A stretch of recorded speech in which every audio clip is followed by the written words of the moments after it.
সকাল থেকে আমরা বিভিন্ন বাজারের ছবি আপনাদের সামনে তুলে ধরছি। আমরা বাঁকুড়াতে ছিলাম, বাঁকুড়ার ছবি আপনাদের সামনে তুলে ধরেছি। বারাসাত, উত্তর চব্বিশ পরগনা বারাসাতের ছবি তুলে ধরেছি। এই মুহূর্তে আমরা কলকাতার যদুবাবু বাজারের ছবিটা তুলে ধরবো। সেখানে রয়েছেন আমাদের প্রতিনিধি নাজিয়া রহমান। নাজিয়া, আজকে রবিবার, যদুবাবুর বাজারে সকালবেলা ছবিটা ঠিক কীরকম দেখতে পাচ্ছ? আদৌ কি জিনিসপত্রের দাম কমলো? রাজ্যের মুখ্যমন্ত্রী মমতা বন্দ্যোপাধ্যায় যেটা কিন্তু সময়সীমা বেঁধে দিয়েছিলেন 10 দিন, তার মধ্যেই কিন্তু বিভিন্ন জায়গায় টাস্ক ফোর্স এবং প্রশাসনের কর্তা ব্যক্তিরা হানা দিয়েছেন। তারপরে হালটা ঠিক কীরকম দেখতে পাচ্ছ নাজিয়া?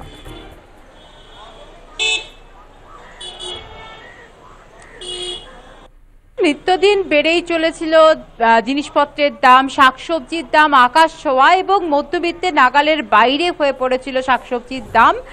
বর্ষাকাল এসে গেছে কিন্তু শাকসবজির দামে লাগাম পড়ছিল না। এই নিয়ে কিন্তু নবান্নে ক্ষোভ প্রকাশ করেন মুখ্যমন্ত্রী মমতা বন্দ্যোপাধ্যায় এবং তিনি টাস্ক ফোর্সের সদস্যদের বলেন যে এই বিষয়ে ব্যবস্থা নিতে।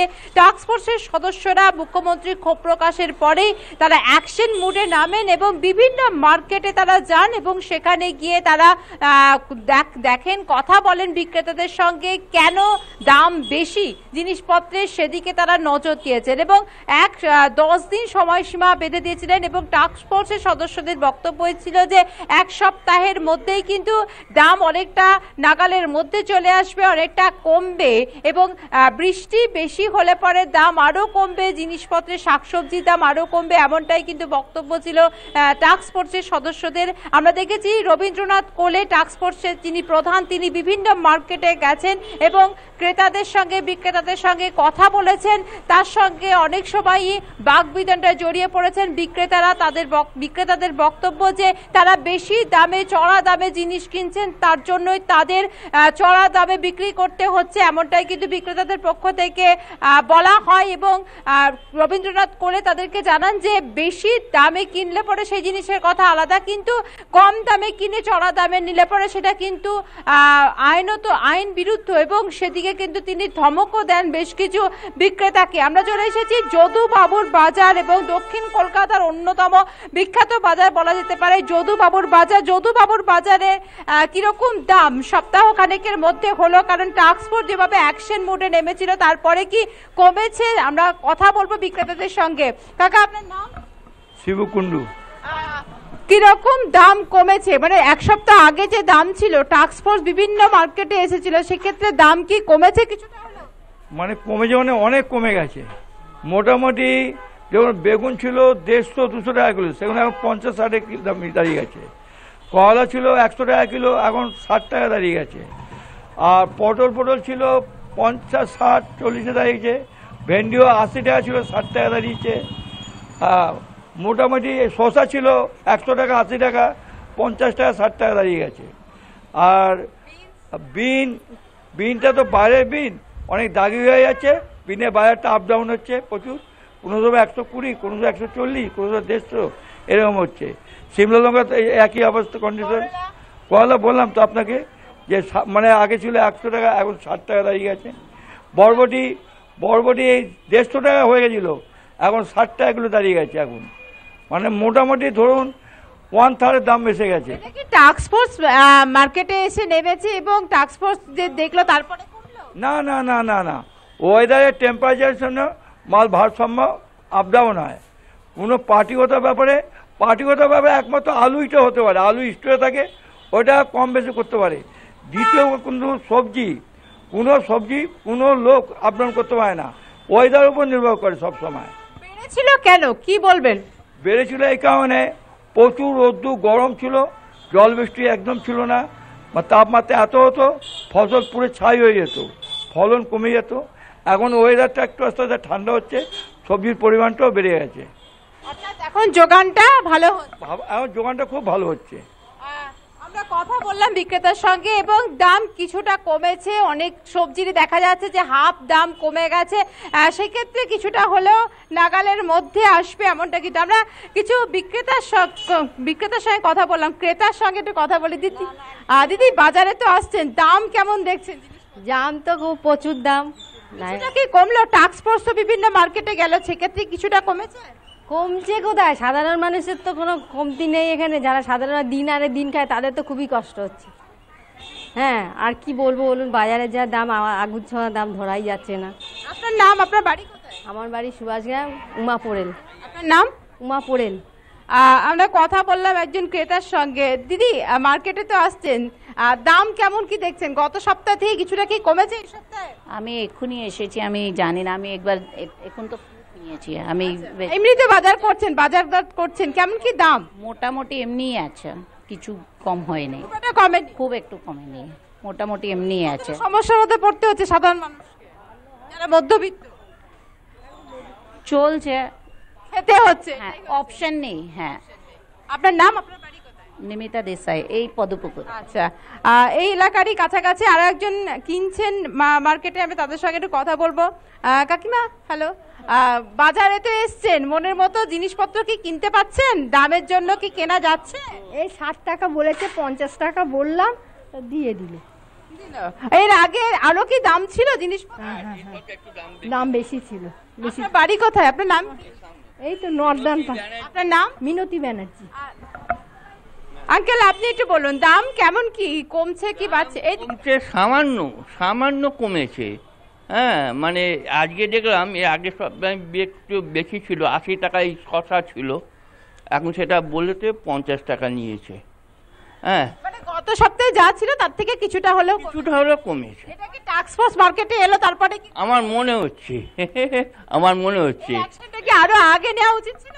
আপনার, হ্যাঁ, এটা আগে নেওয়া উচিত ছিল। হ্যাঁ, তবে হ্যাঁ, সরকার যে এটা নিয়েছে এর জন্য সরকারের প্রতি আমরা কৃতজ্ঞ। মানে মুখ্যমন্ত্রীর উদ্যোগে সাধারণ মানুষ হ্যাঁ হ্যাঁ, এখন কিছুটা তো হয়েছে, ওনারই তো এতে। উনি আজকে সঙ্গে সঙ্গে যেই দেখেছেন যে এত জিনিসপত্রের দাম বেড়ে গেছে, উনি সঙ্গে সঙ্গে ব্যবস্থা নিয়েছেন, এটা আমরা খুশি। আপনার নাম? পল্লব ব্যানার্জি। আপনার কোন চ্যানেল? একটু কেমন কি? আচ্ছা, ব্যস্ততম বিক্রেতারা, কিন্তু ক্রেতাদের সঙ্গে আমরা কথা বললাম, গত সপ্তাহের থেকে কিছুটা হলেও দাম কমেছে, এমনটাই কিন্তু বক্তব্য ক্রেতাদের। যেভাবে দাম বেড়ে গেছিল, যে জিনিসের দাম 60 টাকা 50 টাকা হওয়ার কথা, সেটা 100 টাকা 120 টাকা এরকম কিলো হয়ে গেছিল, তো মধ্যবিত্তের নাগালের বাইরে চলে গেছিল। মুখ্যমন্ত্রী মমতা বন্দ্যোপাধ্যায় ক্ষোভ প্রকাশ করেন নবান্নে এবং টাস্ক ফোর্সের সদস্যদের এ বিষয়ে অ্যাকশন মোডে নামারও কিন্তু তিনি হুকুম দেন, এবং তারপরেই কিন্তু মুখ্যমন্ত্রীর উদ্যোগেই টাস্ক ফোর্সের সদস্যরা তারা মার্কেটে আসেন, তারা বিভিন্ন মার্কেটে যান এবং সেই মার্কেটের ক্রেতাদের সঙ্গে কথা বলেন, বিক্রেতাদের সঙ্গে কথা বলেন, বিক্রেতাদের কাছে জানতে চান যে বিভিন্ন সবজির দাম কেমন এবং যে জিনিসের দাম অতিরিক্ত নেওয়া হচ্ছে সে বিষয়েও কিন্তু কড়া ব্যবস্থা নেওয়া হয়, ধমকও পর্যন্ত দেওয়া হয় বিক্রেতাদের। এবং সেক্ষেত্রে দেখা গেল যে গত সপ্তাহে জুড়ে যেভাবে টাস্ক ফোর্স তাদের অ্যাকশন মুডে নেমেছিল এবং সপ্তাহ জুড়ে যেভাবে রবীন্দ্রনাথ কোলে এবং তার টিম বিভিন্ন মার্কেটে গেছেন, সেক্ষেত্রে দাম কিন্তু অনেকটাই কমেছে, এমনটা কিন্তু বলছেন ক্রেতারা। এবং গত সপ্তাহে যে দাম ছিল এই সপ্তাহে দাম বেশ কিছুটা কমেছে। ধন্যবাদ আমাদের সঙ্গে থাকবার জন্য। কথা বলছিলাম আমাদের প্রতিনিধি রাজে, আর আমার এই সঙ্গে তার থেকে আপনারা বিস্তারিত শুনলেন। ছিলাম কলকাতার যদুবাবুর বাজারে।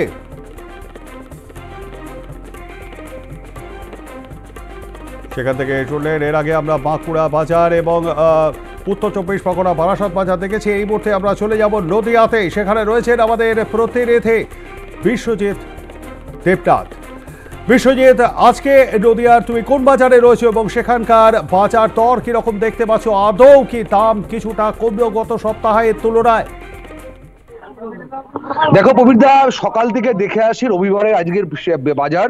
গৃহস্থরা যারা বাজার করতে আসেন সকালবেলায়, তখন ঠিক আলুর দাম প্রায় 40 থেকে 50 টাকা এরকম কিলো, পেঁয়াজ সেরকমই 50 থেকে 70 টাকা কিলো এরকমই জানা গেছে। প্রায় যেখানে তাৎপর্য একটা জিনিস সবজির দাম, সেটা হচ্ছে বেগুন। সব থেকে বেগুন পুরো দাম কিন্তু আগুনের ছোঁয়ায় কিন্তু একদম দাম, পাশাপাশি কিন্তু 80 টাকা 90 টাকা কিলো বেগুন। যে কোনো সবজির দাম যেই পরিমাণে অস্বাভাবিকভাবে বেড়েছে, সেখানে গৃহস্থর কিন্তু ব্যাগ ভরছে না। কেননা যেই পরিমাণে মানুষ, গৃহস্থরা কিন্তু আলু লাগে, যেই আলু কিন্তু প্রত্যেকটি সবজি ক্ষেত্রে, রান্নার ক্ষেত্রে আলু লাগে, সেই আলু কিন্তু চন্দ্রমুখী আলু 60 টাকা 80 টাকা কিলো। আর যেটা হচ্ছে সেটা এমনি আলু, সেটা হচ্ছে 40 টাকা 50 টাকা কিলো। যেই আলুর দাম ছিল গত 2 মাস আগে, যেটা হচ্ছে 20 টাকা 22 টাকা কিলো ছিল, সেটা কিন্তু ফট করে 2 মাস পরেই কিন্তু দামটা বেড়ে গেল 40 টাকা 50 টাকা কিলো। কিন্তু গৃহস্থ কপালে কিন্তু ব্যাগ ভরছে না। কেননা যারা কিন্তু রবিবারের বাজারে, কিন্তু আজকে রবিবারের বাজার করতে আসবেন, তারা কিন্তু ব্যাগ ভর্তি করে বাজার করতে পারছেন না। কেননা টাকা মানুষের কাছে নেই। সেই টাকা কিন্তু যারা খুবই কম সীমিত গরিব মানুষ, যারা দিন আনে দিন খায়, তারা কিন্তু ব্যাগ ভরতে পারছে না। আলু পেঁয়াজ সবজি যে পরিমাণে অস্বাভাবিকভাবে দাম বেড়েছে, কিন্তু গৃহস্থর কপালে কিন্তু চিন্তায় ভাত। তারা রান্না করতে গেলে যে আলুটা আর পেঁয়াজ লাগবে, সেই আলু পেঁয়াজের দাম অস্বাভাবিকভাবে বেড়েছে, এরকমই জানা গেছে। সকাল থেকে আমরা যেই কোনো হরিঙ্গাটামে যেই বাজারে আছি, সেই বাজারে কিন্তু সকাল থেকে যেরকম কাস্টমার মানে দেখা নেই। মানে যারা বাজার করবেন, তারা কিন্তু বাজার করতে আসতে পারছেন না। কেননা যেই পরিমাণে সবজির দাম বেড়েছে, সেই সবজির দাম বেড়ার পরে কিন্তু কাস্টমার মানে যারা গৃহস্থরা তারা বাড়িতে বাজার করতে হবে, তারা কিন্তু দেখতে পাচ্ছি না সকাল থেকে। কারণ এখন বাজে প্রায় 9:45, প্রায় 10টার কাছাকাছি বাজতে চললো, কিন্তু পাশাপাশি গৃহস্থর বাড়িতে কিন্তু এখনো পর্যন্ত ব্যাগ ভরছে না সেরকমই দেখতে। আর বিভিন্ন দোকানদাররা কিন্তু ক্রেতা নিয়ে সাজিয়ে বসে রয়েছেন, কিন্তু ব্যাপার হচ্ছে কাস্টমারের দেখা নেই। কবিরদা, ধন্যবাদ। আমাদের সঙ্গে থাকবার জন্য বিশ্বজিৎ। কথা বলছিলাম আমাদের নদিয়া জেলা প্রতিনিধি বিশ্বজিৎ দেবনাথের সঙ্গে, এবং তার থেকে আপনারা বিস্তারিত শুনলেন।